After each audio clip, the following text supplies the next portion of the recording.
Welcome to Uncovered. It's Wednesday. I'm Anthony. He's Ron. And together we're going to uncover the MAGA propaganda that is not covered by the mainstream and corporate media.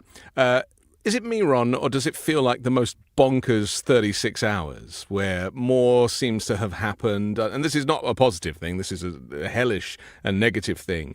More seems to have happened in the last 2 to 3 days that I think is actually creating a level of momentum in quite a positive direction for Democrats and and liberal thinking people. Things like Kimmel being reinstated and things like the UN speech that Trump did being so bad and the world reacting that it's almost shining a light on the fact that this administration is ridiculous and has overstepped its mark. Would you agree? Oh, you're muted still, my friend. Unmute yourself. I muted myself. There you go. Yeah. I often talk about, like the non-political people.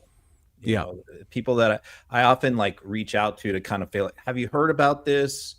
People who don't watch political news, they aren't junkies, they aren't on social media. And I'm always curious about what filters out to them political wise. And yeah, the Kimmel thing definitely did. I think, some of the UN stuff did. There are things that break through, and those are the things that are really important. And it seems like more and more of them are happening lately. And I think this James Comey thing, that we're about to talk about, that's breaking in the last 10 minutes, is also going to be one of those things. The former FBI director, Trump's former FBI director, getting arrested and indicted after, the U.S. attorney is fired. I think that is going to break through to just like the average person, out at a Little League baseball game who doesn't watch politics, that's going to come up in some conversations. So just explain to people, because it is quite complex and a lot has happened. So the news this morning is that the former FBI director, James Comey, is expected to be indicted in the coming days. This comes off the back of just a few days ago, Donald Trump firing the U.S. attorney because they refused to go after his political enemies effectively, and then replaces the U.S. attorney with another one of these kind of made-for-TV attorneys to take his place. And now here we are 48 hours later, and we're hearing about James Comey's potential arrest. I mean, is that a kind of correct overview of the insanity? Right. I mean, this is basically what we know as true, which is that Donald Trump has a lot of enemies that he wants indicted, arrested, and prosecuted. And he has from day one, and he expected that to happen. And it hasn't happened. And the two that are probably very, very high up on his list, I believe, by the way, John Bolton is going to be indicted very soon too. But, that's another one. But very high up on his list, Letitia James, obviously, who prosecuted him in New York, and James Comey, who he holds responsible for the first impeachment, right? So the issue was, as far as the Comey case is that the statute of limitations expires on Tuesday, because the crime that James Comey allegedly committed was lying to Congress in his testimony 5 years ago from September 30th. It's a 5-year statute of limitations. So when the reason why Trump fired this U.S. attorney who he appointed was because this U.S. attorney conducted a 5-month investigation and determined at the end there is not sufficient evidence to charge either one of them.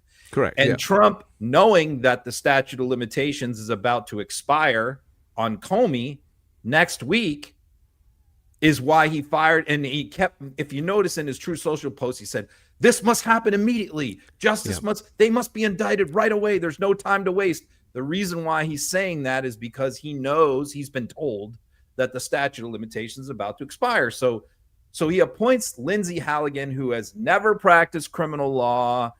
I've followed her for a long time. She's a moron. She is a I wouldn't hire her to try and get out of a parking ticket. Where is she on the Alina Hubba scale, above or below? Hubba is like Clarence Darrow compared to Lindsay. Right. He's like Oliver Wendell Holmes compared Right. to Lindsay Halligan. Lindsay Halligan is one of the least intelligent, least qualified attorneys that Trump has ever brought into his orbit. And when you consider all of the attorneys that he's had that are pretty incompetent, that she's like in the Christina Bobb mold, except I think even Christina Bobb is a little bit smarter than Lindsay Halligan. And so what job he had to give her? She was one of his personal attorneys, so he had to give her some kind of job, So where did he place her on his food chain for appointments? The job that she was appointed to previous to this was the Smithsonian's policing woke material in Smithsonian. That's how highly Trump thinks of her abilities, that of all the jobs he could have given her, he gave her the job of like hunting down stuff about slavery in Smithsonian's museums. And now she's been installed as, despite having zero qualifications and never practicing criminal laws, the chief prosecutor for one of the most important districts in the country, Eastern Virginia, that does a lot of political prosecutions that are of political figures and public corruption, and put her in that job a few days ago with the express mission of indicting James Comey right away. I mean, that's how corrupt this is. It reeks of corruption. The irony is, because I'm not a fan of James Comey. I'm not. That's why I should have said that. I'm not. This isn't about James Comey. Right, but the point that I want to make is that, in my opinion, it was James Comey that helped Trump get elected in 2016. I think so. Right, and so why would you go after the guy who unofficially, to remind people, he made an announcement shortly before the election that Hillary Clinton was being investigated for her email servers. And that obviously skewed the election in some way because Trump was able to weaponize that information. So really, this whole Trump phenomenon that has lasted nearly a decade now, in my view, a lot of this is down to James Comey being he's too square. He's too much of a nerd. And the argument was that he didn't need to go public about this, but because he was such a company man regarding the FBI, that he just felt he was doing the right thing. He doesn't lie. Comey's not a liar. He might be an idiot, but he's certainly not a liar. Yeah, he doesn't have a lot of political skills or a lot of political savvy. Right. So I agree with that. But but Trump feels that he double-crossed him later on with Russiagate. So that's the thing about Trump. It's like you could be his, best friend, tight in his circle. I mean, a good example of that would be the former New Jersey governor. Why am I drawing a blank on the big guy? Why am I drawing a blank? Everybody's going to give me a hard time over this. The guy who helped prep him for the debate.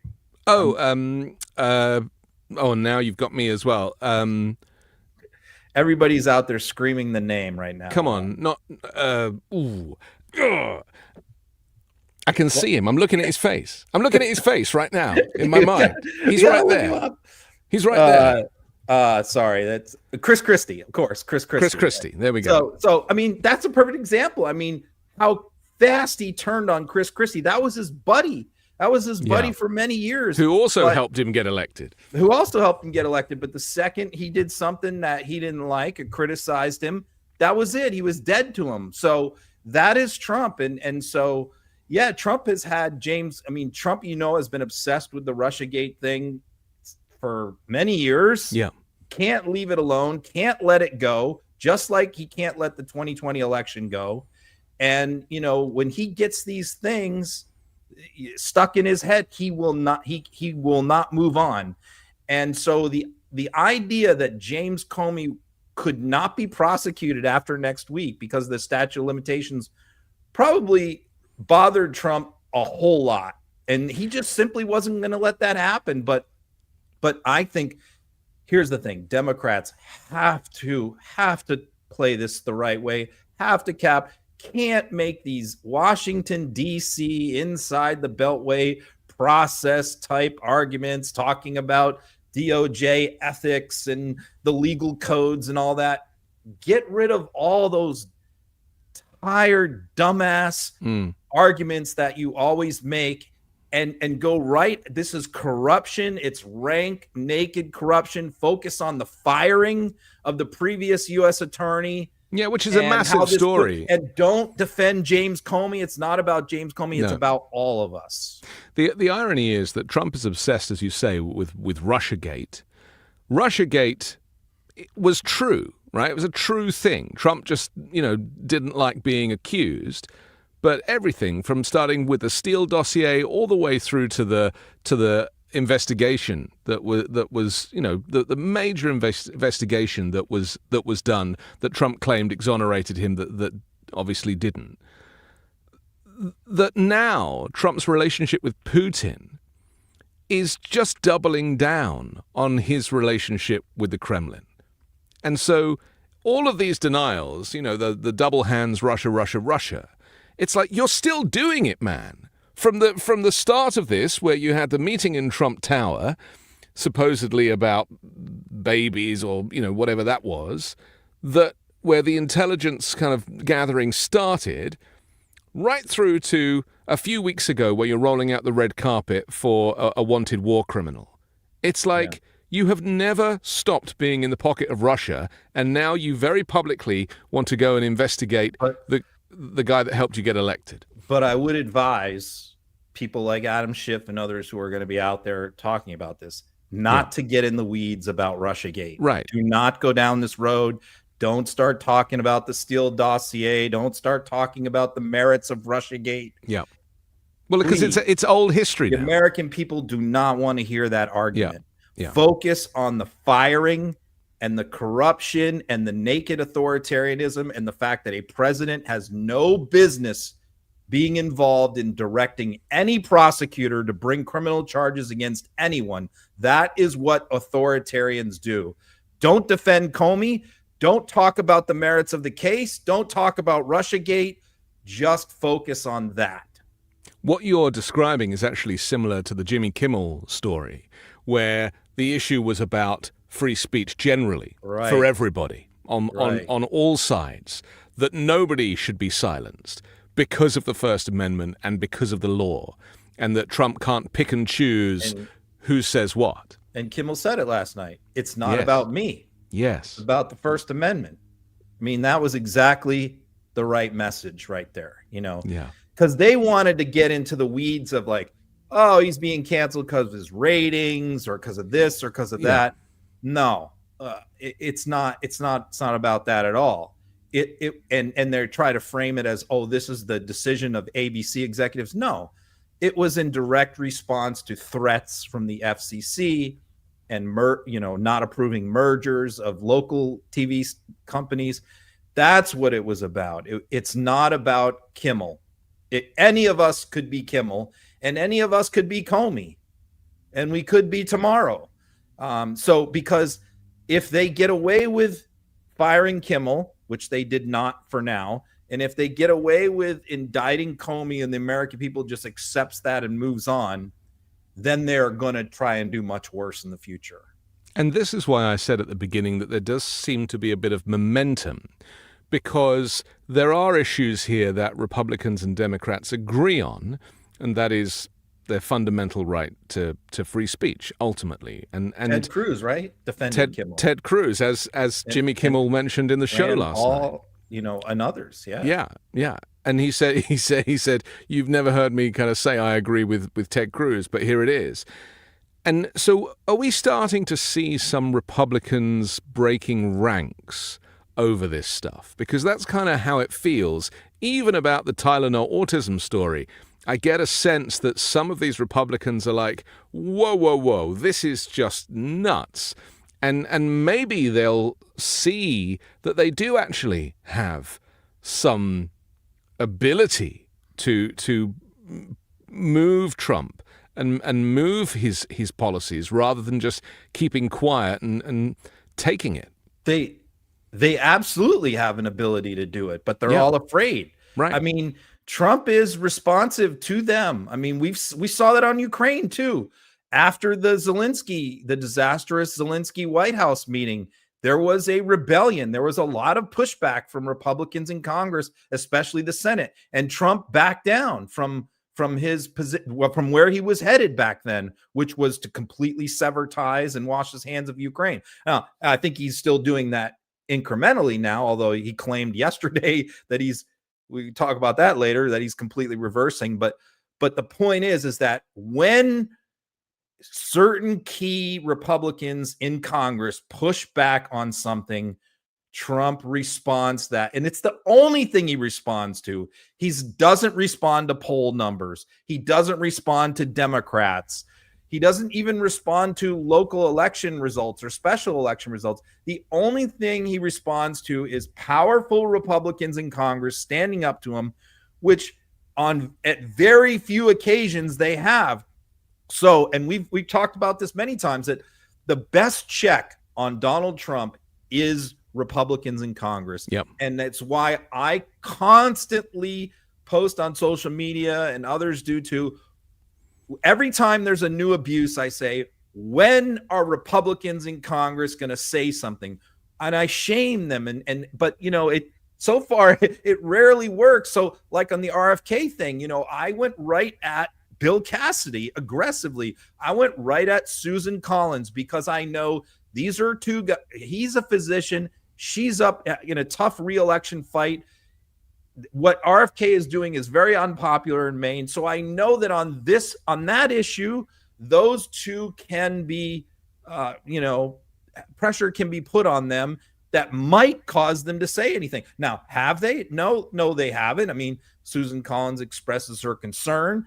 Bill Cassidy talks about having more hearings and more studies and issuing some strongly worded letters and questions. But, we do see the fraying around the edges, and you do hope. I mean, we'll find out on this Comey thing, because this is a real test for people like Mitch McConnell and John Thune and others. Are they going to sit idly by and allow this to happen and say nothing in response? That this is a big test. The other issue is that for all of the investigations that they'll do, they're not going to find anything because there's nothing there. So they're then going to have to kind of rig or fake some kind of crime. And that's going to take us into a whole new territory as well. Let's just look at Caroline Levitt being asked about Letitia James, who, again, they couldn't find anything on.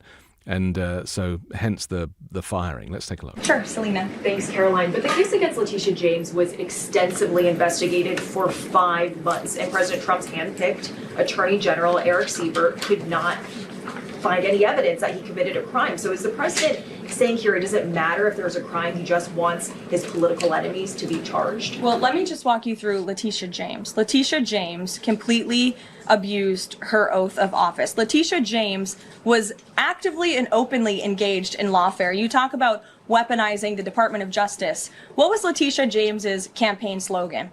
It was prosecute Donald Trump. She was saying she was going to prosecute Donald Trump before she even knew if Donald Trump committed a crime, which of course we did not.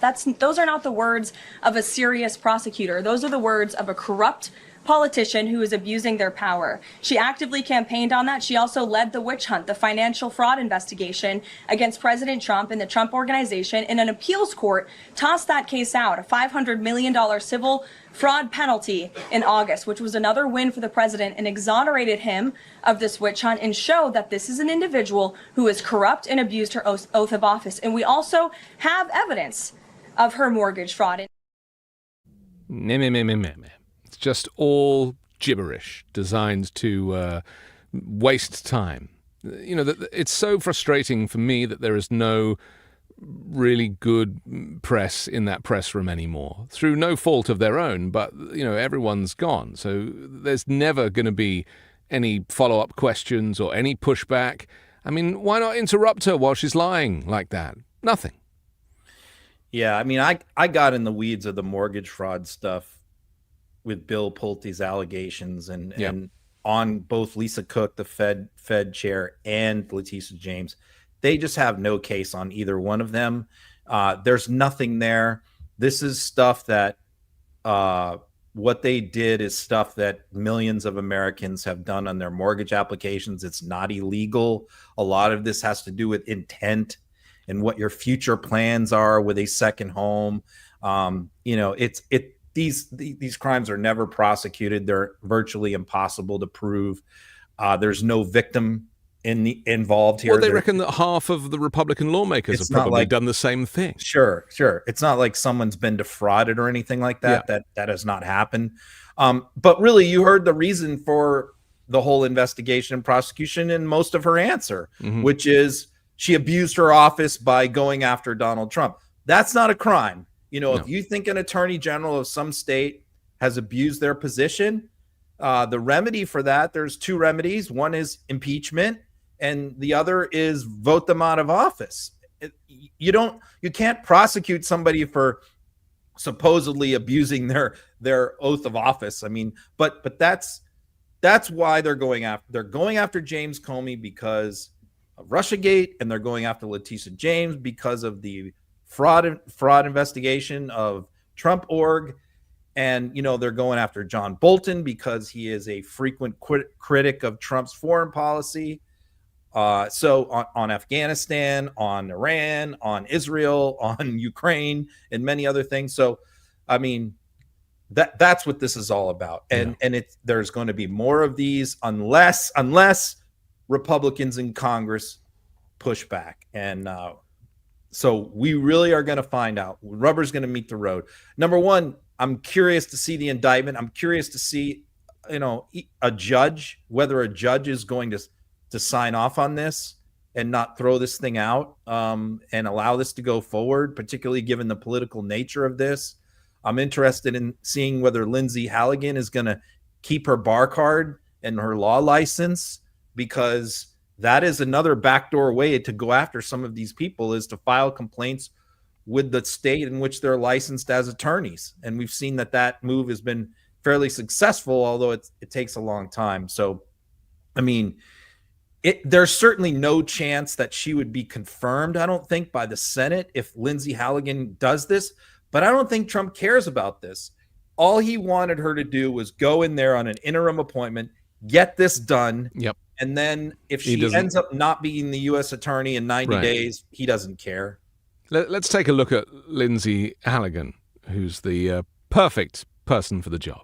CNN branded President Trump as a liar and referred to his questions regarding voter fraud as the big lie, which is actually linked to Adolf Hitler. So it's pretty simple. If you're going to call someone a liar, back it up with researched, well-founded facts. Otherwise, don't report it. Don't distort the truth. And as Boris pointed out, CNN responded to our letter today, advising us that they will not retract any of the statements. So they will be getting served with a lawsuit very shortly, I believe. So, yes, that was her on Steve Bannon's podcast. So she's now one of the most important prosecutors in the world, holding, in one of the most important offices. And you just heard her speak and pontificate and ask yourself, is she qualified for this job? Well, I'm also asking myself if Donald Trump is qualified for the role of president. Let's just talk about this insane speech that went on for over 45 minutes at the United Nations General Assembly. It took place in New York. There was this kind of excitement with the French president, Emmanuel Macron, who couldn't get through the streets because Trump's motorcade was blocking and he had to call Trump on his cell phone, and that was like a little bit of light relief before the shit hit the fan once Trump entered the building. Should we start with Escalator Gate? Because this is obviously a thing that people have picked up on. Was it sabotage? Was it an accident? As Trump and Melania for hire showed up into the building, they stepped on the escalator. It only moved a couple of steps before it came to a halt. Trump kind of peers over. The press got a fantastic image of Trump and Melania kind of looking like they were in suspended animation before they had to walk up the escalator manually. What are your thoughts on this? Because what they're saying is, or what the reporting is that it was a Trump aide who was at the top of the escalator who accidentally leant on the emergency stop button. Yeah, I mean, what we know about Trump is that he is obsessed with being filmed entering and leaving buildings. I mean, they do this all. We've seen this. We've seen the behind the scenes things where he waits until everything is staged and everybody's set up in place, and then he makes his grand exit or entrance to a building. I mean, we saw that when he launched his campaign in 2015, coming down the golden escalator, right? Doesn't stop talking about it. Yeah. So he wanted himself being filmed coming up the escalator into the UN, into the belly of the beast, the dramatic moment, the conquering hero. Here he is. He's back after, when was the last time he addressed the UN and got 6 years ago? Yeah. 8 years ago or 6 something years like ago. that. Yeah. 7. So here he is returning. Yeah. The conqueror, he's back, and he's going to show him who's boss. And they wanted him filmed. So he sends his film guy up ahead of him to stand he waits until the guy's position to stand at the top of the escalator so he can film him coming up. And apparently, this guy was standing in a place that tripped that prevents somebody from jamming up the escalator. If you stand in a particular spot for too long, the escalator shuts down. And so that's what this guy was. They said that they went back and they looked at the cameras, the UN spokesperson, and they looked at the data from the escalator, and that's what happened. Mm-hmm. Now, of course, the Republicans are not going to accept this. They are all yelling and screaming, saying this was a plot, it's a conspiracy. They want people fired. They want the UN defunded. It was all over Fox. I wrote an article on Substack this morning where I documented all the different Republicans who were, screaming and yelling and launching grand conspiracies about this. This is typical MAGA. This is typical Trump world stuff where, this small little incident happens where Trump has, the escalator doesn't work, and they turn it into this huge international incident. I actually posted a video on my Substack saying I really hoped it was sabotage because it's such a great way to protest peacefully, isn't it? To turn off the escalator or meddle with the teleprompter. Let's take a look at how Fox handled this. All right, Caroline, it does appear to be sabotage with the escalator and the teleprompter. What is the White House going to do about that? Well, Jesse, that's definitely what it appears to be to me. And that's why I put out a statement earlier. There was some concerning reporting over the weekend from the London Times, as you pointed out, that UN globalist staffers were basically plotting to set up the president of the United States. And first it was the escalator, then it was the teleprompter, and then Katie Pavlich from Town Hall, who we offered a seat in the press pool to cover the president's historic speech today, noticed that the audio inside of the room was much lower and different for the president of the United States than the previous speaker. So when you put all of this together, it doesn't look like a coincidence to me. And I know that we have people, including the United States Secret Service, who are looking into this to try to get to the bottom of it. And if we find that these were UN staffers who were purposefully trying to literally trip up the president and the first lady of the United States, well, there better be accountability for those people. And I will personally see to it, Jesse. Good. Incredible, really, that it could be taken as seriously as that. Trump, when he got onto the podium, I mean, I heard him loud and clear. I'm sure you did too. But he kind of made the point that it was Melania who was fit enough to be able to walk up the escalator. Right, and obviously he kind of moseyed up, but she was the one that she was like, screw this, I'm just going to walk. You could see her. He didn't say to her, okay, let's walk. She just was like, she was off. And then he had to catch her up. But turning everything that's just nothing into a thing, weaponizing all of these things, claiming that the UN is a globalist, organization. Well, it's jokes. That's what the UN is for, right? I mean, it's kind of like to put everybody together in, one world. I mean, to all talk and work things out and work together. I mean, that's kind of what the antithesis UN is, right? of what Trump stands for. It's not the pejorative globalist. It's like, but the point is, he starts off his speech, which is like a big, the first time he's speaking to the UN in a long time. It's an important speech. And he starts it off griping about the escalator complaining about the teleprompter. And as anybody knows, like myself, who covers his rallies, he constantly complains about teleprompters. Yes. Literally during the campaign, he complained about his teleprompters 50 times. He's never happy. If they move a little, he's unhappy. If they're not big enough, if it's not going fast enough. I mean, he constantly complains about teleprompters because he wants that if he screws up, he wants to blame it on the teleprompter. Well, but also because he can't read. I mean, he is illiterate. And Yeah, so you saw well, when they don't. That's why they don't put any 3-syllable words in his speeches, because This they is have why- to keep the words short. when he opened the binder that had the backup script in it, it was such a chore, and he started like riffing, playing for time in the hope that they would fix it, because he really didn't want to have to read from the paper because he can't read. Here's the other problem. Almost every politician, I mean, they don't write their own speeches, right? They might, but what they do is they get a draft from their speechwriters. They read through it. They'll make some changes. I'll change this word, change that word. And then it comes back. They read through it again. And then they go give the speech. So they will have already read it at least 2-3 times. But Trump does not do this. We know this for a fact. Many people have said this. He never, ever reads his speeches. So Stephen Miller, who wrote this one, will write the speech for him.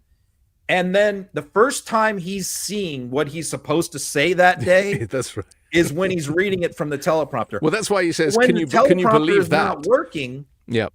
it's He's got more nothing. of a panic for him than for anyone else, because he has no idea what he's going to say.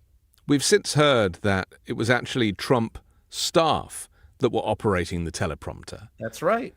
So The UN staff does not operate the teleprompter. No, of course not. It was the Trump people. So again, he's going to blame it on everybody else. Never their fault, never their responsibility. It's not them. It wasn't their film guy at the top of the escalator who broke the escalator. It wasn't their people operating the teleprompter.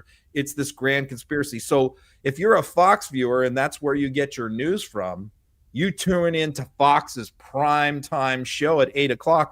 And what do you get for your news of the day about Trump's UN speech? You get the escalator. the reaction around the world, obviously, with leaders from all of the UN nations, the global UN, globalist UN, sitting there. I was actually enjoying the cutaways. We didn't get enough cutaways, but it would have been nice to have a few, and I was screen grabbing them on my phone. The German leader sitting there, or German representative sitting there, just like, cannot believe what he was hearing. The people had their heads in their hands, so other people were laughing. It was excruciating. And then there was this post that you reposted that said a senior foreign diplomat posted on at the UN text me, "This man is stark raving mad. Do Americans not see how embarrassing this is?" And you wrote, "Some of us do."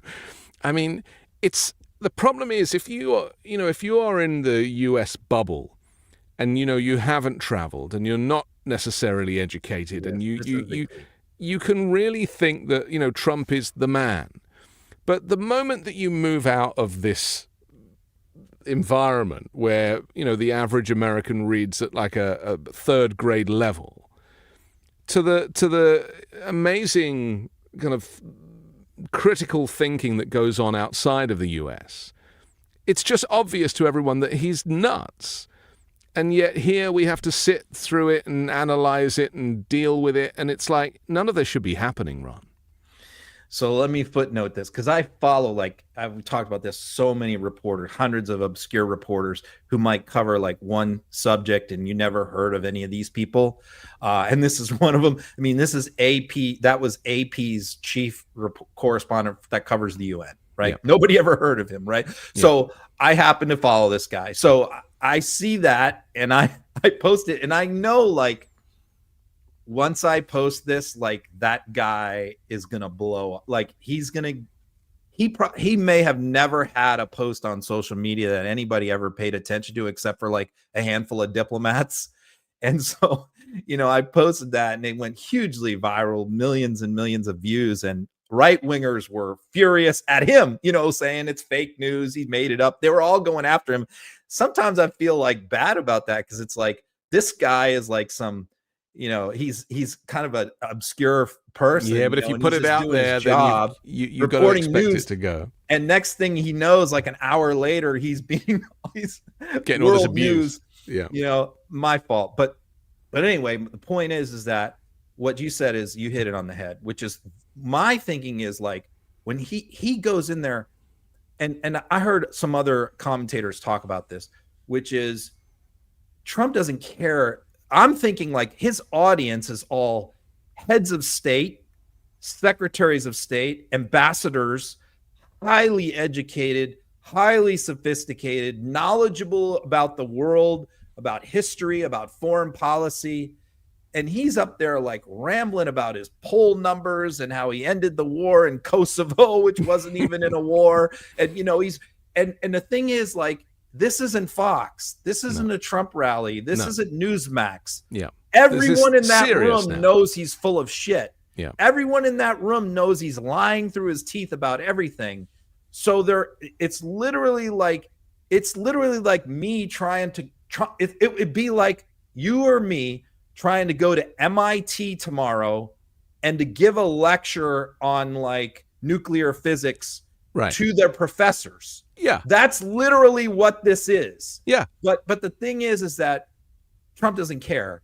Trump wasn't going in there to give his speech to them. I mean, he was going in there to trash the UN, trash the world order, and about climate change. I mean, he had like 3 topics that he wanted to hit them on, right? Yeah, it was immigration, climate change, and like and renewables. And one other thing he wanted to celebrate how successful the US was doing. Yeah, I mean, so it's like nobody in that audience cares. Stephen Miller knows when he wrote the speech that they don't care. He just wanted to go in there and be a bull in a china shop, and all he was speaking to was his own Neanderthal MAGA audience, creating clips for Fox.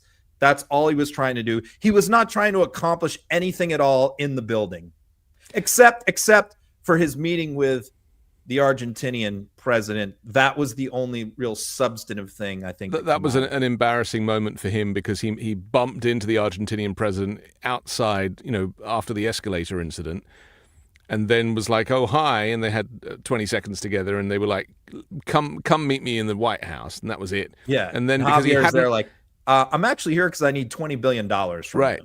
and then, but the next thing is in the speech, he starts like slagging off Argentina and is having to backtrack while he's up there. We'll come to that. Let's talk first about some of this stuff that was actually said, because you mentioned Stephen Miller there as the speechwriter. It's clear that Trump hadn't read the speech. We're going to talk about Stephen Miller's own speech in just a little bit. But first, let's take a look at Trump leaning in to the UN.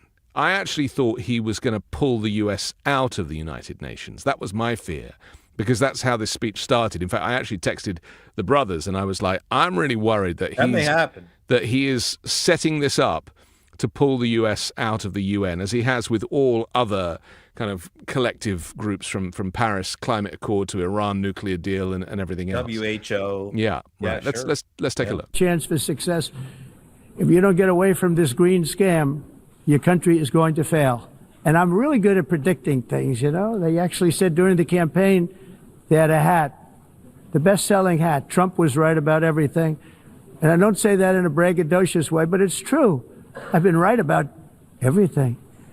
And I'm telling you that if you don't get away from the green energy scam, your country is going to fail. And if you don't stop people that you've never seen before, that you have nothing in common with, your country is going to fail. I'm the president of the United States, and I'm very good at this, I think he was going on to say. I mean, the self-congratulation.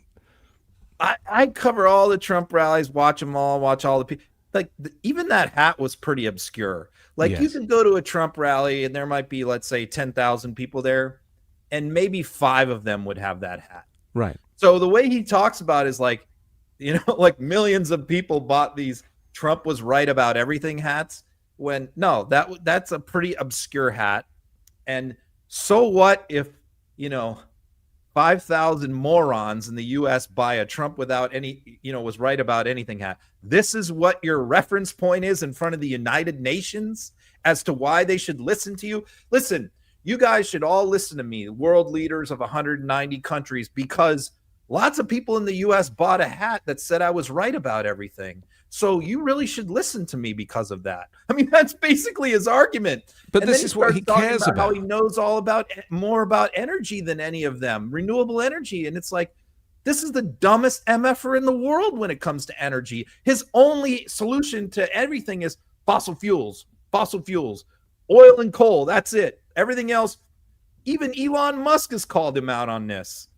I mean, this guy is a complete fool, and they're all just sitting there going, what is he talking about? But this kind of supports what we were saying earlier about people who are only who are stuck in America and who do not kind of connect with world news.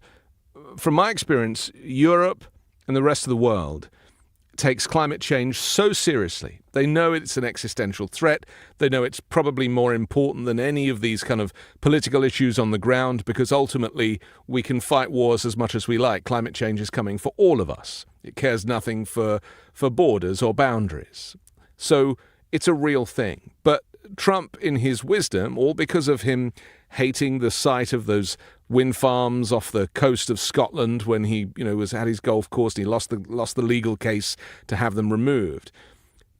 Because of that and not much else, Trump is waging war on climate action in the United States. And again, this is something that triggers the European leaders because they invest so much in it. They care about it. They're very aware of the number of people who are potentially going to be displaced or die because of global warming. This is a massive, massive subject. And I have to censor myself covering US news and politics, because anytime I put out a video about climate change, nobody watches it. It doesn't get any views. Yeah. It's people aren't really interested in it here. Well, no, you're right. I mean, it's a hard sell. There are a lot of people who, their eyes glaze over. Part of the problem is that, so many years ago, people like Al Gore and others made all these predictions, and that Florida would be underwater by 2025. And I think that that's the mistake that a lot of political people make when they talk climate change, is they start locking themselves into this is going to happen by this date when we don't really know. I mean, we're just basically guesstimating on a lot of this stuff. And so, but what that does is it allows them to be discredited, because now, they constantly play these old clips of guys 30 years ago, predicting dire things were going to happen by this time. So they're arguing, well, that proves that they didn't know what they were talking about, and this is not real. But even setting aside that, a lot of countries in the world do not have the ability to produce. They don't have fossil fuel. They don't have natural gas. They don't have oil and coal. So their choice is to either in perpetuity buy it and be dependent on other fossil fuel producing countries. And we saw the conundrum you can get in Europe if you are relying on a country like Russia for your energy. Mm-hmm. It puts you in a serious bind where they can blackmail you. And so I think that is also part of it. It's not renewable energy. It's not only about climate change. Yes, that is incredibly important, but it's also about sovereignty. It's also about not relying on countries like Saudi Arabia and Russia to blackmail you over your ability to heat your homes. But it's also about growing the economy. And this is, 90,000 jobs have been lost since Trump shut down this wind farm here in the US, this project that, is almost finished. The total estimated number of jobs in the green sector that have been lost because of Trump's actions totals around 90,000 and is only going to increase. It's like advances in technology. You get the technology that means you don't have to use fossil fuels anymore, so you move to it. Like, this is a natural evolution. And yet, here in the US, with him talking about coal and gas, it just makes it sound like this was a speech given in, like, 1949. And it's just so painful to listen to, especially when you look to places that have successfully switched over to green energy. I mean, Costa Rica is 100% green now. They rely on no fossil fuels. But even South Korea is another one. I mean, South Korea, even the UK is going to be fully renewable by 2030 if they carry on the way that they're going. That's the plan. So it's possible, but obviously, like Japan too has no fossil fuels, right? So, that's but why World War II started. One of the reasons, and even Elon Musk has admitted that you only need 100 square miles of solar to power the whole of America, right? It's like it is completely possible, but of course, the fossil fuel, the lobby that is funding Donald Trump and lawmakers is the entire reason why this has in been both stopped. Parties. Mostly the Republican Party, but also the Democratic Party. Sure.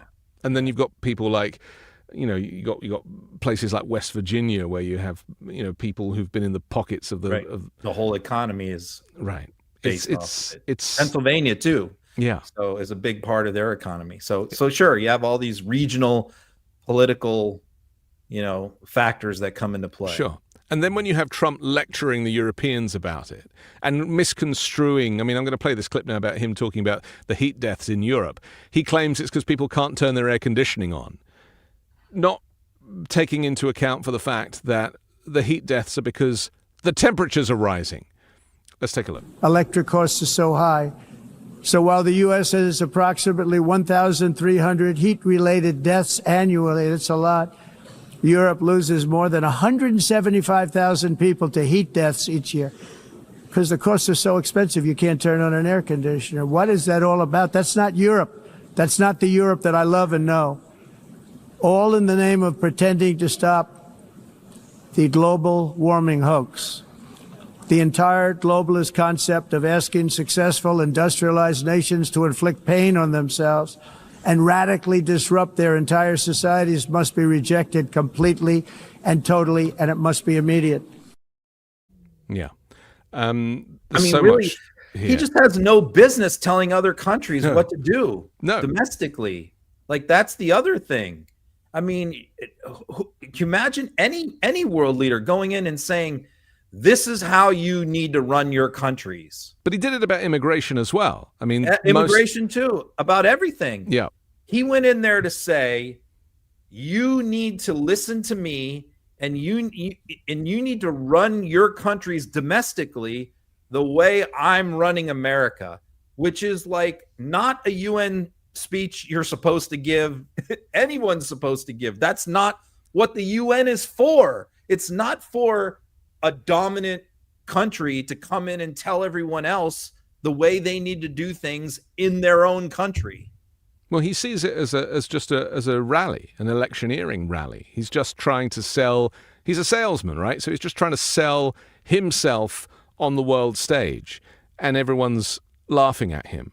Oh, I remember the other part of it. Yeah. So remember, I said there was three things he was after. Yes. Right. The climate change stuff, the immigration, and the Peace Prize. That was the third. That was the Nobel third prong Peace of his Prize. speech. The end of his speech was trying to convince them that he should get the Nobel Peace Prize. Yeah, we've for got ending all the wars, right? Yeah, yeah. I mean, he is the more people that he executes in boats in the Caribbean Sea, the chances of his Peace Prize are diminishing daily. He's up to 3 boats now. 3 people in the first, 11 people in the second, and 3 people in the third boat, just executed for fun. This is who we're talking about. Finally, let's hear him lying about the success in the United States. This is indeed the golden age of America. We are rapidly reversing the economic calamity we inherited from the previous administration, including ruinous price increases and record-setting inflation like we've never had before. Under my leadership, energy costs are down, gasoline prices are down, grocery prices are down, mortgage rates are down, and inflation has been defeated. The only thing that's up is the stock market, which just hit a record high. Yeah. There is a serious issue here because I report on, UK radio still, and they call me and I talk about what's happening in the US, and I told them that the economy is in a terrible situation. Inflation is up, jobs numbers are through the floor, and the situation with tariffs is going to cause a massive recession because there is no mechanism to grow the US economy based on the tax cuts and the deficit rising and everything else. And they were like, really? Like, we heard that the US is doing really well right now. And so this is a problem, isn't it? Because, I never use the word fake or fake news because I hate that term that he coined. But this is a fake economy that Trump is peddling here, lying about how successful it is when in reality people can't afford their groceries, the cost of living is rising, and there's really nothing in his armory to deal with it. He doesn't care. He actually wants people to become destitute. And so there is a messaging issue here where some people in other nations have heard Trump talk up the US economy and haven't really checked. Yeah, well, people in the UK should read the Financial Times then, because they do a very good job covering the US economy. Sure. And have done some really good reporting on what's really happening, because everything Trump said there is the opposite is true, except for the stock market being up. That is correct. And a lot of people are comparing this to like 1929 when, the stock market wasn't matching up with the economy. And, there was a speculative bubble that burst. But every other thing he said there is not true. Inflation is up, unemployment is up, GDP is down, prices are up, especially in the grocery stores, prices of commodities is up. So nothing he said there is correct. He's just lying through his teeth. And it's just, but he operates under the assumption that if he lies enough, that old Goebbels method, you just repeat the lie over and over again, and eventually people will believe it if you say it convincing enough. And Trump certainly says it like he believes it. That's the question people always ask me. Does Trump really believe the lies, or is he aware that they're lies, but this is a tactic? And what I say is this: when he starts, he knows that they're lies. When he starts a new lie, he's well aware it's a lie. But he's a salesman, and he's done this his whole life. I've watched all the old ads where he's selling his products that this is the greatest product ever. He's a salesman. But I think what happens over time, because he's got this mental disorder, is he convinces himself, and he comes to believe the lies are true, and you can't convince him otherwise. He talks himself into these. But that is contagious. What you're describing is contagious with Caroline Leavitt, with Trump's Fox News lawyers. Right. It becomes a crusade to just own the libs and to. And that's why, like, if you get in an argument with a Trump supporter, just an average person in a restaurant or something, like, and you try and hit them with facts, they'll just say that everything you just said is not true. Yeah. Because they live in this alternate reality bubble of what they've been told, which is just false. We have to take a quick break, but I want to come back and look at Stephen Miller's speech that he did at the Charlie Kirk Memorial Hate Rally. We'll do that next here on Uncovered. When you start a podcast, it seems like you have to figure it all out on your own. Scripts and setup and filming schedule, logos. It can be super overwhelming, and every day seems to introduce a new decision that needs an answer. When you're starting off with something new, it seems like your to-do list keeps growing every day with new tasks, and that list can easily begin to overrun your life. Finding the right tool that not only helps you out, but simplifies everything can be such a game changer. For millions of businesses, that tool is Shopify. Shopify is the commerce platform behind millions of businesses around the world and 10% of all e-commerce in the US, from household names like Mattel and Gymshark to brands just getting started. Accelerate your content creation. Shopify is packed with helpful AI tools that write podcast descriptions, page headlines, and even enhance your product photography. Get the word out like you have a marketing team behind you. Easily create email and social media campaigns wherever your customers are scrolling or strolling. And best yet, Shopify is your commerce expert with world-class expertise in everything from managing inventory to international shipping to processing returns and beyond. If you're ready to sell, you're ready to Shopify. Turn your big business idea into with Shopify on your side.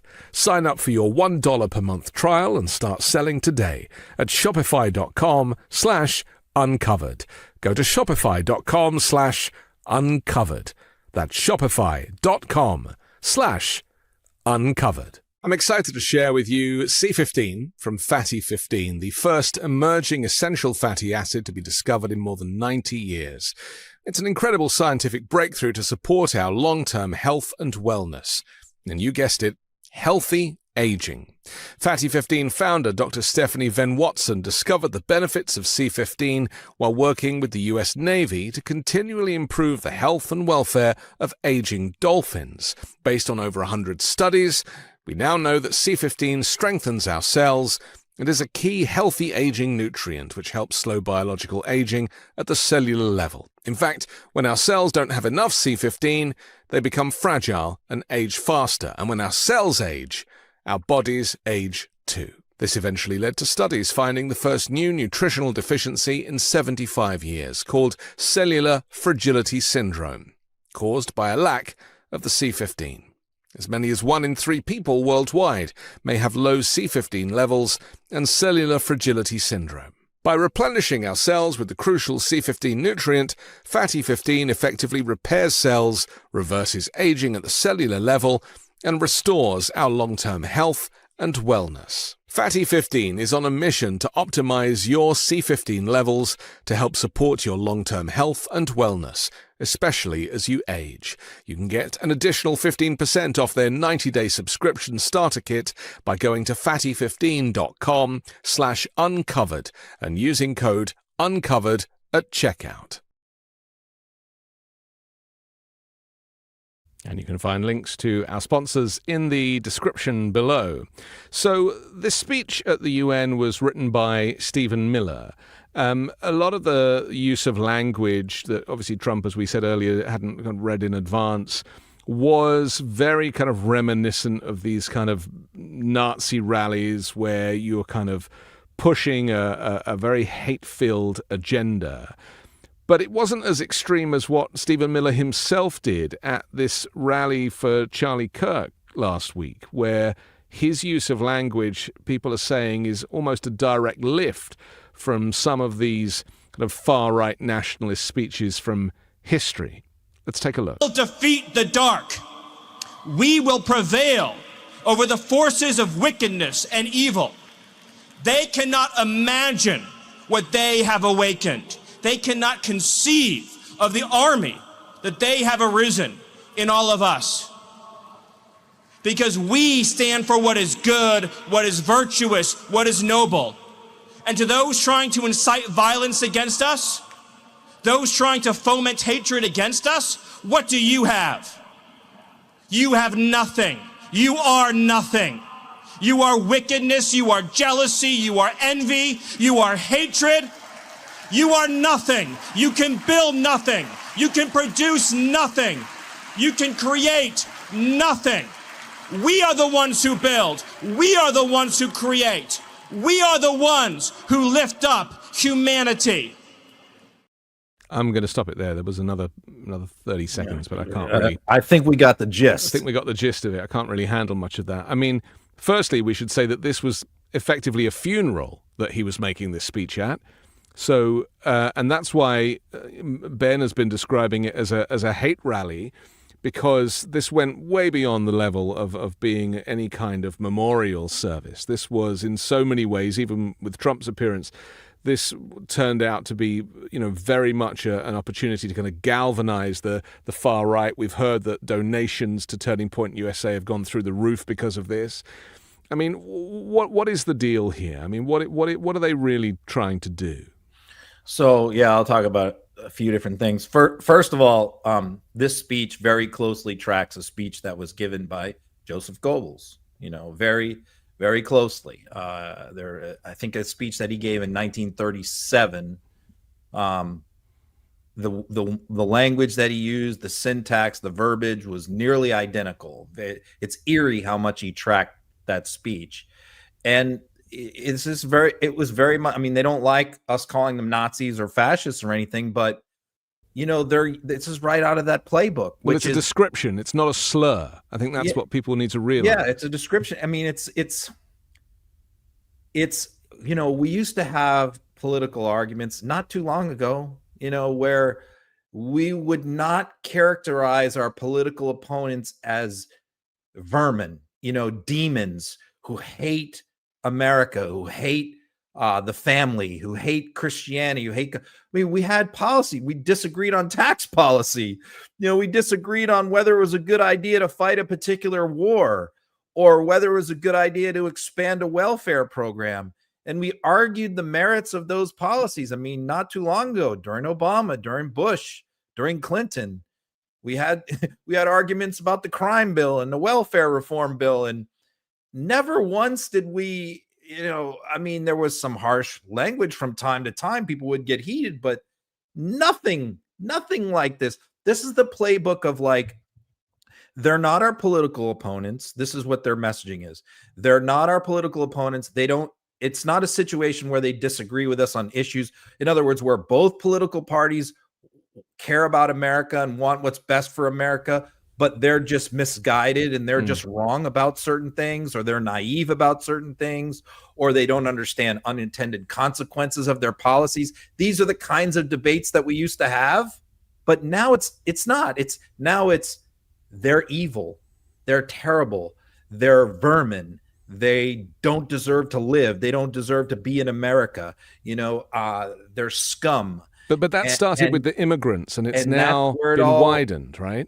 What? I'm sorry, what? Well, that rhetoric that you just described started as a description of immigrants, but the net has widened now to include Democrats, to say that Democrats are, an Antifa is a domestic terror organization. Like, they've widened the net for their hate. Yeah, and that's an incredibly dangerous thing. And the fact that this is where broadly an entire this isn't a fringe movement. This isn't just like the Tea Party. Right. This isn't just a fringy European far right party that has 8%.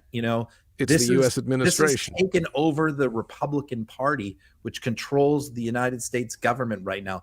This mentality. Yeah. And the odd thing, I was thinking about this, it's like you never hear mainstream Republicans in Congress praising Stephen Miller, but you also don't hear them criticizing him. And so what that tells me is that they don't necessarily agree with what he just said right there, but they're afraid to say it. So so they're just going along with this. And so that's the first part. But the second part is again, this is a memorial service unlike any other I've seen. What was very light on family members. It was very light on talking about Charlie Kirk. Usually you go to a funeral, you hear a lot about the person's childhood or their marriage or how they've done little kindnesses for people or whatever. There is none of that. We heard from Erica, and her speech, I think, was very well received, forgiving even the shooter, which was an extraordinary moment, powerful moment.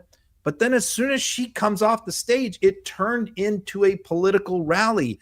And the entire memorial service was members of the Trump administration and right-wing activists like Jack Posobiec and others getting up there, demonizing Democrats and talking about how they're going to take over them. They're going to use this moment to take over America and to fuel their political movement. I've not seen a memorial service quite like that since actually the what was his name? Horst something, the German guy that was assassinated. I mean, that's the last time I've really seen a political death used in this manner by a party. Something that hasn't really been talked about that I've been thinking about recently regarding the assassination of Charlie Kirk, but the whole Turning Point USA movement, is that it's a grift. Like, it's about money. It's a way to make money. And Charlie Kirk made millions with this business, which his wife, his widow, is now taking over as the chief executive of, and donations are on the rise. And there was a story. What's that name of your favorite schools leader out of Oklahoma? That guy, Ryan Walters. Yeah. Right. He announced that he wants to create Charlie Kirk chapters in Oklahoma schools now. Yeah. I don't know if you heard that story. Yeah, but he require them. Right. Not, I mean, not optional. This is taking advantage of, creating a martyr out of Charlie Kirk. Right. But as That's what I they're see trying it, to do. Charlie Kirk was only really ever there because it was his job. It was a way to make an awful lot of money, and it is very easy. And I used to have this when I worked on a news network in the UK on the radio, and they were like, "Could you not do more right-wing stories because we'll get a bigger audience?" And I'm like, no, there is a huge audience to be had if you speak in this type of explicit, aggressive, angry, negative language. People love it. Sure, of course, absolutely. And it's a they business. love conspiracy theories. I mean, those get a lot of traction. Yeah. I was just talking about that the other day with the guys from Minus. I'm like, you can put out any conspiracy on the right or the left, and it will get enormous engagement on social media, no matter what it is. If you just invent some kind of crazy conspiracy, and again, I've seen them on the left too. I mean, it just takes off. It's like almost no matter who creates it, how big of a following they have, doesn't matter. If you create an outlandish conspiracy and make crazy allegations, it will take off. Yeah. And so there's an incentive to do these things. And that's why I feel like let's talk about the future of Turning Point USA, because this is, I think, important, because Turning Point USA did become an important sort of get out the vote and convincing young people to become Republicans organization. So what they believe is that this death, he's going to be made a martyr. They have all these new donations coming in, pouring in, all the publicity, and that it's going to be bigger than ever, right? I don't think so. And I could be wrong. We're going to have to see how this plays out. But my feeling is that this is clearly a short-term bump, and they're going to do really well in the short term, and they're going to bring in a lot of money. But this really, Turning Point USA, and I've followed it for a long time, was Charlie Kirk. All the other people who work for Turning Point USA, who are trying to pick up the flag and run with it, do not have his ability, do not have his talent, do not have his communication skills or organization skills. This is very similar to Rush Limbaugh, I think, where it is a unique situation where there isn't anybody that can do what he did for that organization. It was a perfect storm. They tried to replace Rush Limbaugh with Dan Bongino. Dan Bongino, whatever you might want to say about Rush Limbaugh, he was an effective demagogue, and Bongino is a moron. And so I think that what we're going to see is a short-term bump, but a year from now, Turning Point is not going to be anywhere near as effective as it was under Kirk. It's very interesting that you say that. I mean, I really hope you're right, because I've obviously been going back and looking at a lot of his interactions and all this stuff about him debating, a great debater. He didn't debate. He didn't debate anybody. I'm not saying that. I'm just saying he was effective demagogically. I understand. Rallying people to his banner and getting people to join his movement. Right, but I just see that as a business thing. I just think he was a good businessman. Salesmanship, it's marketing. Yeah, that's it. But he was good at it. I'm not going to take that away. He built an organization from nothing to a very large organization nationwide that I think did help Republicans in many elections. But I think it can't be. It's sort of like Trump. People say, what's going to happen to MAGA? Who's going to lead MAGA? Is it going to be Vance? It's like, I don't see it. It's like Trump is a unique situation. And I know Democrats don't ever want to give him credit for like anything, but there's certain things that Trump is very good at when it comes to politics and organization and all of that and messaging, and it can't be replicated. Vance is no Trump, and Tyler Bauer or whoever is going to take over TPUSA, Benny Johnson, whoever it is, they're not a Charlie Kirk. I think there was some talk of Ben Shapiro kind of. There's a whole bunch of them. Yeah. Look, they're all fighting over the corpse. They're all fighting over what's left. It's sort of like when the Ottoman Empire broke up, Right. And everybody's swooping in trying to grab this territory and that territory. It's like they're all doing that right now. Because it's all about money. There's going to be infighting. There's going to be turf wars. It's already happening. And see, right now it's all kumbaya because they're still, in the wake of the death, and there's a lot of vibes going on, positive vibes. But I'm telling you, I predict 3 to 6 months from now, this thing is going to come apart. That's what I think. I hope you're right. Let's revisit that. Let's talk very quickly about the Tylenol autism story, because this obviously blew up right around the world, and all countries were having to issue or reissue their guidance in that Tylenol or acetaminophen or paracetamol, however you describe it, is completely safe for expectant mothers to take during pregnancy. Contrary to Donald Trump, who basically said the opposite and said that women should tough it out. He couldn't even say acetaminophen. Let's take a look. Effective immediately, the FDA will be notifying physicians that the use of let's see how we say that. Acetaminophen. Is that okay? Which is basically commonly known as Tylenol, during pregnancy can be associated with a very increased risk of autism. I take it there's going to be a huge lawsuit coming from the makers of Tylenol. I mean, what else is there to do here? Yeah, you would think. So I've talked about before, like Trump speechwriters don't give him they don't put any word in there above 3 syllables. Right? 3 syllables is the limit. And if you get a text, if you get a transcript of any Trump speech, that will be proven to be true. There's no words in there above 3 syllables because he can't do it. Now, acetaminophen, I believe, is 6 syllables. I mean, there's no way he could say that, on the first try. And as we know, as we just said, he doesn't read anything ahead of time. So he's reading that off the page for the first time. And, it really throws him for a loop. He probably the thing is, if he'd have just said acetaminophen from, this is my theory. If he'd have just said acetaminophen from the beginning, then he couldn't be sued, because that's just he's just talking about a generic chemical, a generic drug. Like, there's no specific company he's targeting. But I think that they used the word Tylenol because they knew he could say that. And he can't say acetaminophen. So the fact that he can't pronounce that word and Tylenol is easier for him to say has opened him up to lawsuit. And he didn't just say it. But here's the other funny part about this, which is, RFK went in and promised to the MAGA and the Trump people that in September, he was going to reveal the cause of autism, right? They were going to do this big study. This is what he said back in January, February. We're going to launch a major study, and in September, we're going to announce that we have solved the riddle, that we have determined and this is what, and everybody laughed. Everybody scoffed at him. Like, how are you going to figure that out in 6 months? We've been studying this for decades, right?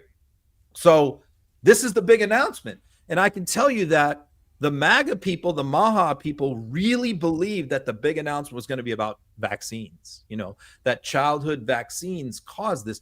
So when they come out there and they roll out, it's all caused by Tylenol. I mean, I can just tell you, they were not happy. They were not, because they were like, what? You're saying it's Tylenol? Give me a break. I mean, are you serious? There are countries around the world where pregnant women don't even use Tylenol. They don't even use. Well, autism was discovered. Autism was discovered about 20 years before Before Tylenol was Tylenol. invented. So it's like it would just, I can tell you, it just dashed the hopes of a lot of supporters Interesting. of RFK, because they really thought they were going to put childhood vaccines on trial, but they did not. They instead targeted an over-the-counter medication. My prediction is that they're going to walk this back because there has been so much pushback from around the world as well as within the US. I feel like they're going to have to walk it back, and Trump will slip it into another press conference where he'll say something like, now I just want to clarify what I said was that you mustn't not take Tylenol, but if you have to, then you obviously take it, and he'll probably make it worse. But I think that they'll like come he did with the COVID vaccine. Exactly. Hey, if you want to take it, take it. I'm not. Right. I'm saying I think it might be a good idea, but something like that, which is just completely reckless and irresponsible way to handle public policy. And then they do another COVID thing. It was just, to me, it was just like, I could imagine like Deborah with her head in her hands, all over again, where they start pushing this folic acid as a cure for autism. Now, I looked into this study for this product, what it's called, Levica something. I can see there's me, I can't even say it now. And only 38 kids were studied in this study, and it was done very recently. It was supposed to be 40, but 2 of them dropped out. So 38 kids were studied, and apparently there was some positive, they skewed it so that there was some positive result. And as a result of this, they're now advising that this folic acid derivative is going to be considered a cure for autism. I mean, it's complete garbage.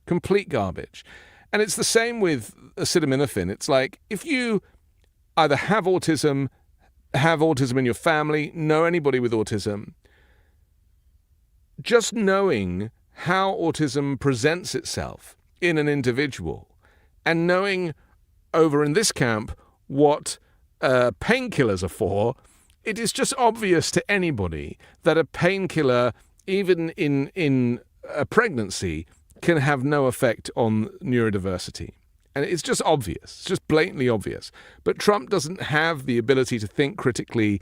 I mean, there are some theories that he obviously has a bone to pick about autism because there's some theory that Barron might be neurodivergent. Right. That's something that you and I have discussed before, isn't it?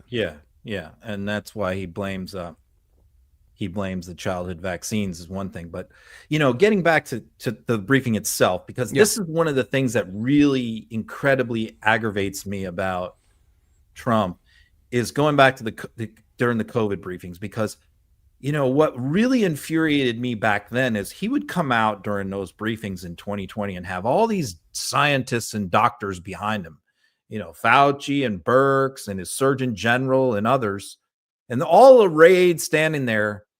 And Trump would get out and talk for 2 hours. And then Fauci would get up for even press would be like, this question is for Fauci. And they would ask a question and Fauci would start walking to the microphone and Trump would be like, I'll handle that one. Yeah. And it's like, I was a Republican at the time, and I can just remember being so furious that why is he talking about the pandemic? Why is he talking about COVID? He doesn't know anything. And so here we go again, when the United States government is about to make a massive announcement about the cause of autism. Who is the point person? Who is the front man for convincing the American public that this is the case? Donald freaking Trump. No scientists, no doctors. You got Oz up there, a freaking heart surgeon who's turned into a TV vitamin snake oil salesman, and heroin addict RFK Jr. and freaking Trump. Right. These are the people that are going to convince mothers as to what the cause of autism is. I mean, if you really want to sell this scam, you put real scientists and doctors up there to present it. But they didn't reference anything. There was no peer-reviewed they don't anything. Want to. They don't want to back this nonsense. And number two, Trump can't handle that. He wants it to be all about him.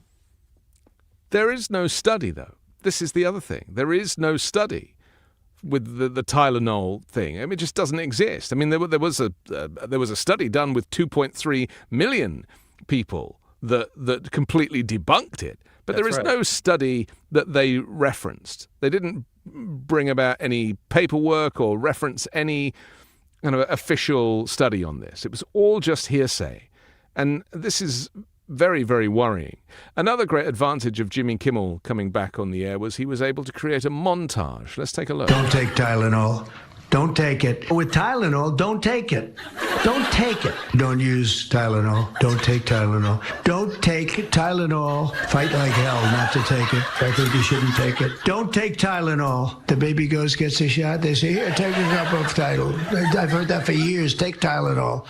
Don't take Tylenol. Don't have your baby take Tylenol. Don't give Tylenol to the baby. Don't give Tylenol to the baby. Don't give your baby Tylenol. Don't take Tylenol. Don't take Tylenol. Don't take Tylenol. Don't take it. Don't take it. So that's it. There's nothing much to say.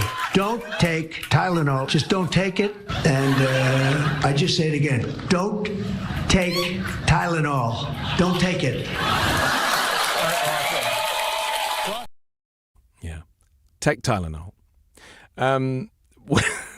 Let's change the subject and talk about Argentina's economy for a moment, shall we? Because this is something that, well, maybe you could tell us the backstory, because I know that Elon Musk was kind of heavily invested in trying to get people to invest in the Argentinian economy. Didn't he post, I recommend investing in Argentina, and a photograph of him there with Javier Milei? Yeah, it's 1 year ago. Right. Yeah. So now, meanwhile, Argentina has required this huge bailout. Was it 20 billion or something from the International Monetary Fund?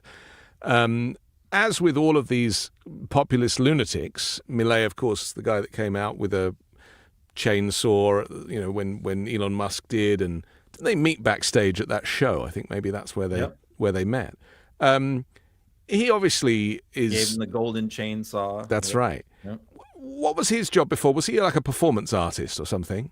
No, he was an economist. Oh, he was an economist. Yeah. Oh, so he should have some knowledge of how to run. He's a libertarian economist. Yeah, he had very radical ideas, about how to completely transform the Argentinian economy. And look, Trump claims he inherited a mess, which is not true. But Milu, he definitely inherited a mess. The Argentine economy has been a basket case for 20 years. It's just a question of, is his solution the right solution, which is this very austere libertarian type of a program. And what do we know is that it's gotten much worse since he's been in office. The economy is a total basket case right now. And he has his midterm elections coming up. The stock market was completely tanking. Inflation is out of control. And his party was about to take a complete beating in the midterm elections, which are 1 month away in Argentina. So here's what we know. We know that when he took office, a lot of very wealthy Americans, led by Elon Musk, invested a lot in that country, invested a lot and put their bets on this guy being successful, because this was going to be their hero. He was going to show the world that unrestricted, unrestrained free market capitalism without any kind of socialistic guardrails was going to be the ticket. And he was going to show the world that this is how it was going to. And even Musk said, the United States someday is going to model our economy after Argentina's. This guy's going to be so successful. So what is Elon Musk? Why is Elon Musk so heavily invested in Argentina? One reason: lithium. Argentina is number 2 in the world. They have the second most lithium in the entire world. What is lithium used for? EV car batteries and satellites. Yeah. What is Elon Musk's businesses? Those are his businesses: SpaceX and Tesla. So Elon Musk is all in on extracting lithium. He's deeply invested in the success of the Argentinian economy, which is tanking. And so it's tanking, and he needs his party to stay in power. So what is now happening? The United States, Scott Bessent, out of the blue, a couple days ago, announces that the United States is going to go bail out Argentina, propping up their currency with a cash infusion, very high risk of about $20 billion in loans. And by the way, Argentina has defaulted on loans from foreign governments 9 different times. They're not a reliable investment. And so why, of all the countries in the world and all the issues that we have here, why are we suddenly making a massive investment in Argentina is my question. Why Argentina? Well, you know, political ally of Trump, they're simpatico and all that. But I think it's really Elon Musk and his cronies who are closely tied to Scott Bessent, the Treasury Secretary. Yes. And that is why this is happening. And it is disgusting. It is corrupt. It is wrong that we are doing this. I don't understand it. And by the way, how many Democrats have you heard out there yelling about this bailout of Argentina? I don't know, 2 or 3. I mean, I'm yelling about it every single day. Right. And I feel like I'm like the only one. Why is this not being made an issue? I mean, because it just smacks of corruption. Well, Musk probably negotiated this very early on when he showed up in Doge. I absolutely believe that. Let's take a look. He's calling for Javier Milei's reforms critical for that stability that you're talking about. But Senator Warren, Elizabeth Warren, says that this is a taxpayer-funded bailout and is more about politics than U.S. interests. What do you want to say to Elizabeth Warren here?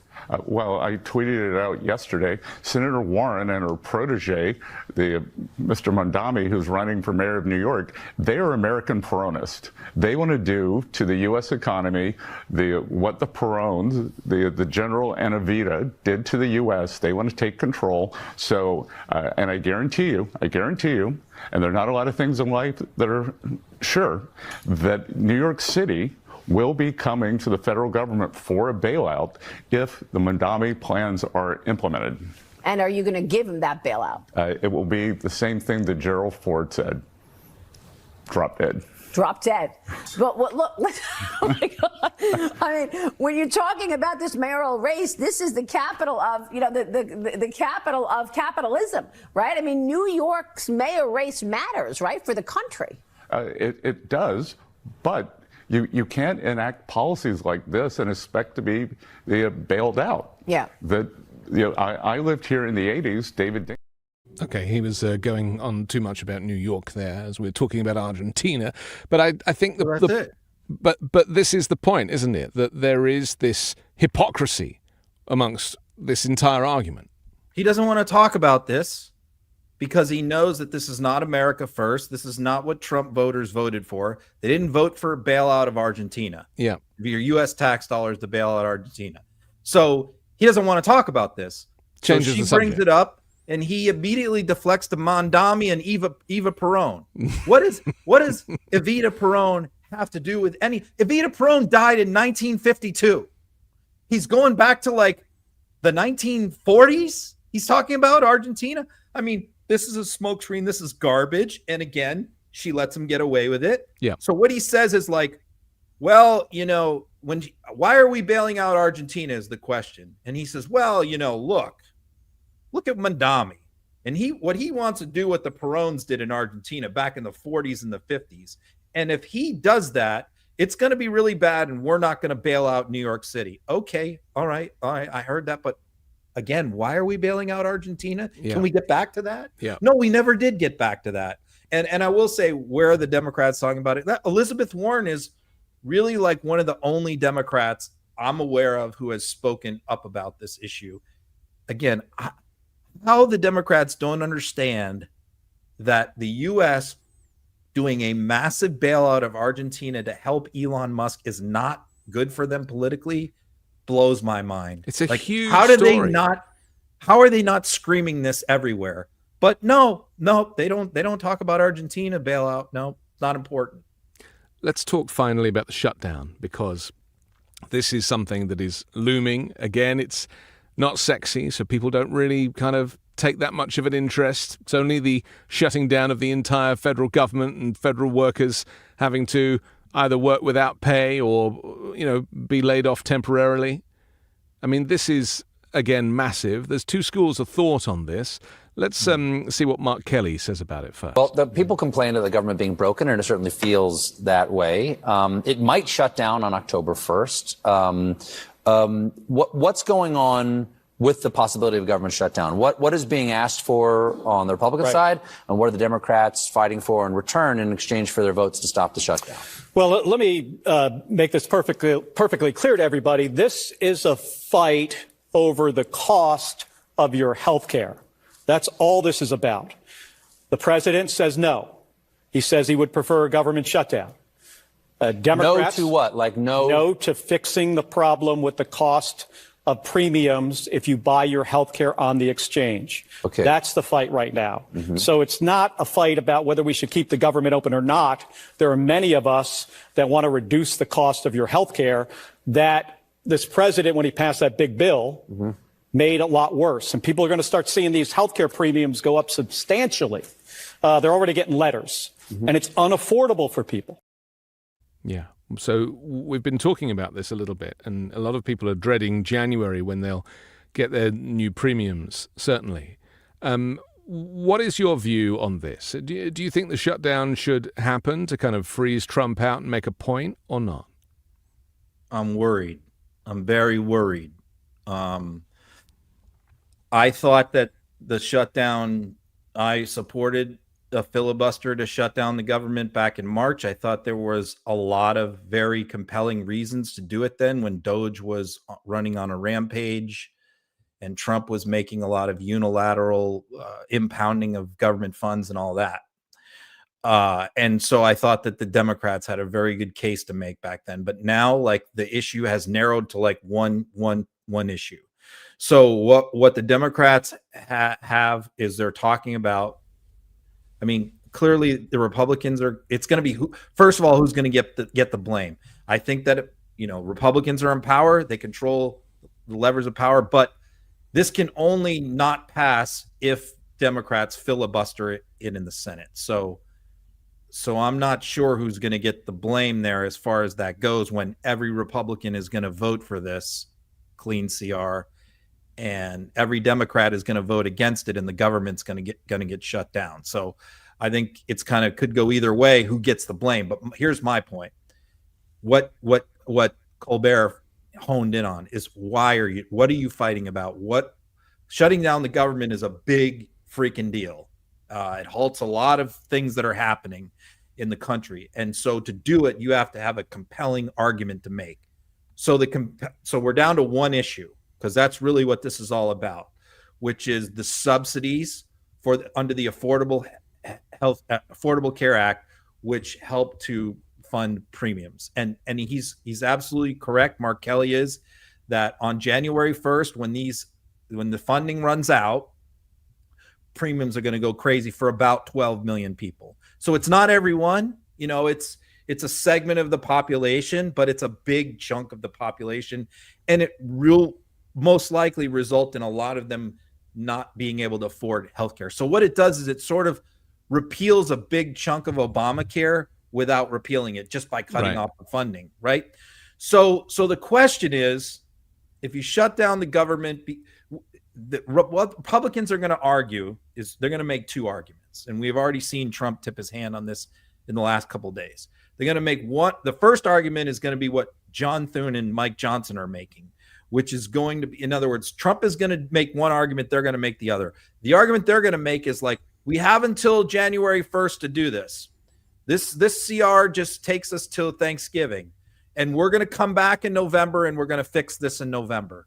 So that's going to be their argument. That's going to be their argument of the people in Congress, which is, hey, there's no reason to shut the government down right now in September, because we have until the end of the year and we'll fix it in November, but we already know there's a lot of problems with that. But as far as like the renewal periods for health insurance and all of that, it caused a lot of problems to wait till the last minute. Yeah. But that's going to be one of their arguments. Meanwhile, what Trump is going to argue is that, all of this, what Democrats are fighting for is they want to fund trans surgeries, that they want money is going to dead people. who are on the insurance rolls. It's going migrants, illegal aliens are getting some of this money.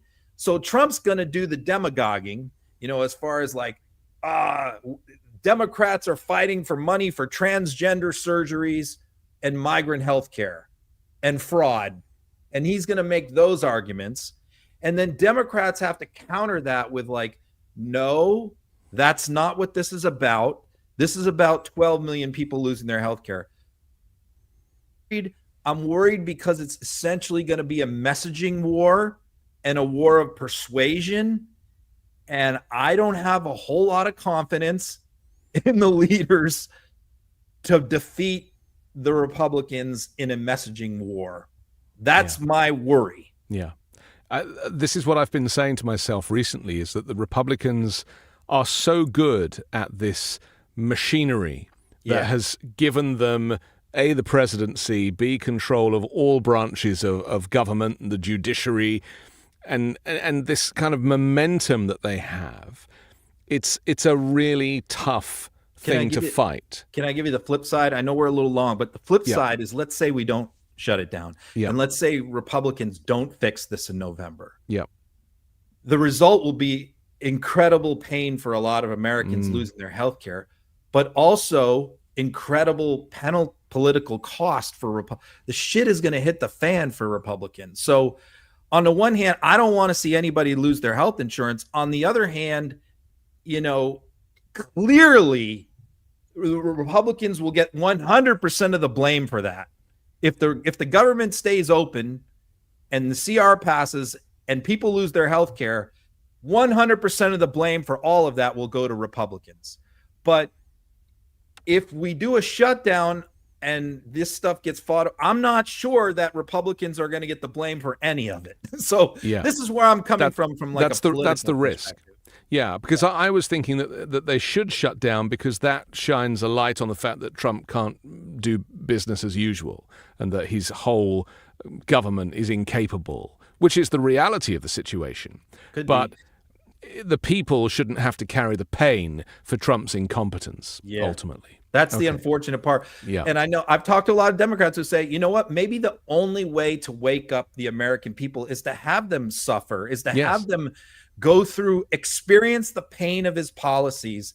That's the only way to wake people up. As unfortunate as that is, if we can't persuade them with rhetoric and messaging, it's almost like they have to be hit over the head with a shovel by experiencing tremendous pain. But that's why there's also been talk of a national strike, which is an opportunity to basically impress upon the government that what they're doing is not working. I just worry that Trump, in his banal, insane thinking, none of this will work on him. He's on a completely different frequency. Okay, we have to finish, but I'm grateful to you, Ron, as always, for your expertise. There's a lot going on in that brain. I don't know. One day they're going to find out how it all happens in there. It's remarkable to me.